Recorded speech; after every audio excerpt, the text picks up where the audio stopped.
Oh, good, you found the watch. You're not as dumb as I thought. Okay, use that to call me back once you get the lay of the land. Hello, Adam. Thanks for joining me today. Welcome, mate. How's yourself? Yeah, I'm not too bad, mate. Not too bad. VR is a strange beast. It's not massively accessible due to price. Some people are apprehensive about purchasing it and stuff, but there are so many little gems out there, and I believe that if you're a fan of this great comedy we're about to talk about, people should really invest in Rick and Morty VR. Invest is the right word. I love Rick and Morty. Like, I absolutely love Rick and Morty. I was late to it, I suppose. Discovered it about a year ago, maybe a bit more. No, it would be a bit more. I mean, that's not relevant. I'll move on. I really like Rick and Morty Virtual Rick-Ality. I was really excited to see this. I was even more excited when I realised it was Alchemy Labs who did Job Simulator. Now, it's very reductive to say this, okay? But I want to preface this by saying I'm Mr. VR. Like, I love VR. I'm certainly the VR guy in this team. In fact, I don't know anyone who's into VR like I am. I love it. I think it could be something amazing. It's getting there. It's still too expensive. Blah blah blah. Same old shit. We all heard this before. Yeah. But I will say that I think Job Simulator still stands up as one of the best VR games. It's decent on PlayStation 4. It's, on Rift and Vive. I play on Rift at the moment with the touch controllers. It's one of my favourites, and this is, again, it sounds reductive. I don't mean it to, because I really like the one I'm comparing this to, but this is, if you take Job Simulator and you put Rick and Morty into it with the story from Rick and Morty, that's what this is, okay? Okay, so what do you do? So you're a clone of Morty. Right, cool. And you are kind of pretty much stuck in Rick's garage. He starts off by basically him, the real Rick and Morty. Obviously it's all voiced by the proper people, as one would expect. They tell you basically, I've created a clone Morty, that's you. Here, do our laundry. Look, now, all great. I haven't got to do that. You're finished. Fuck off, basically.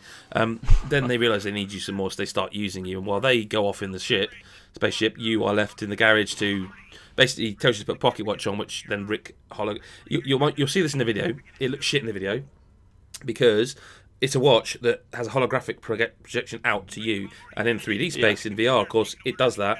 In 2D, it just looks like it's kind of wrong. So just bear that in mind. Yeah. And you just do tasks for him, and it then just starts throwing fan service at you, left and right. That's what you want, though. I mean, is it written by Justin Roiland and Dan Harmon? Like, is it there? See, the thing about the writing is that.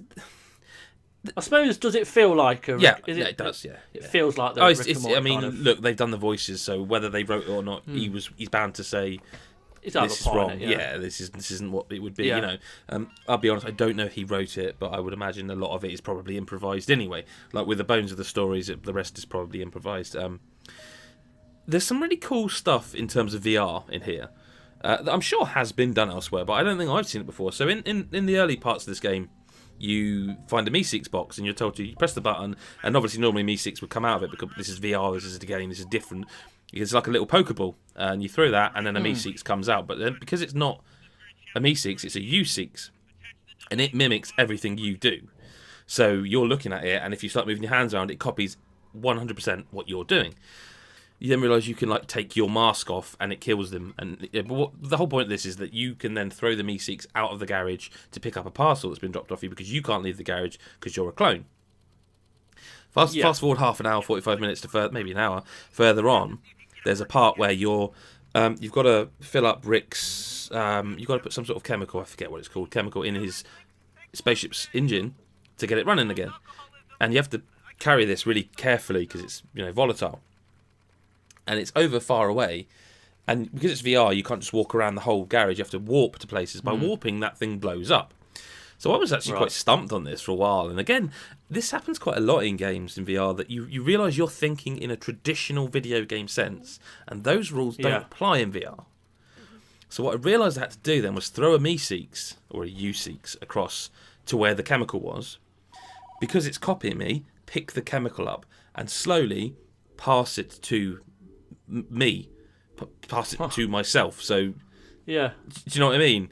And that was a kind of a wow moment that you wouldn't expect in what you would assume would be a throwaway comedy kind of, like I say, Job Simulator, Rick and Morty thing.